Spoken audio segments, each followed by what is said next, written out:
Hamisa Mobeto ameweza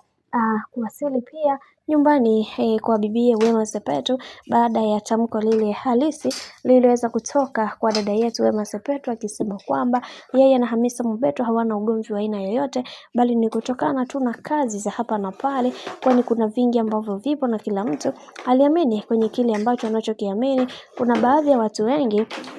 waliweza kuzungumza vingi na kusema ya kwamba kwenye hii dunia hatutakiwi kuweza kukata tamaa, kwa sababu kuna mengi ambayo yameweza kutokea na kila mtu anaamini ya kwamba tunaamini yeye ndiye mtu pekee ambaye mara zote watu wanahitaji kuweza kuona maisha yake yakiwa katika mikakati iliyo bora. Hivyo yote ya yote tumeweza kuona namna ambavyo dada yetu kipenzi Hamisa Mobeto ameweza kuhakikisha maisha yake yanakuwa katika mikakati na misingi iliyo bora, maana kuna vingi ambavyo vimeweza kutokea na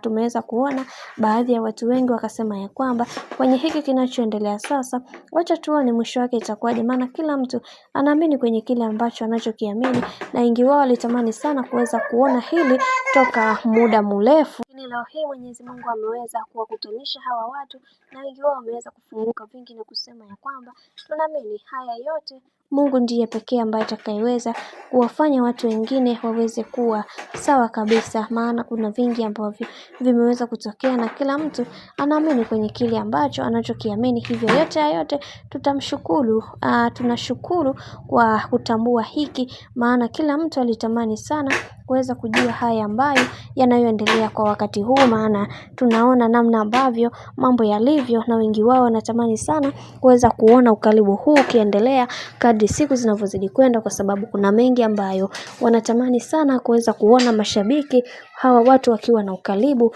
wa hali ya juu.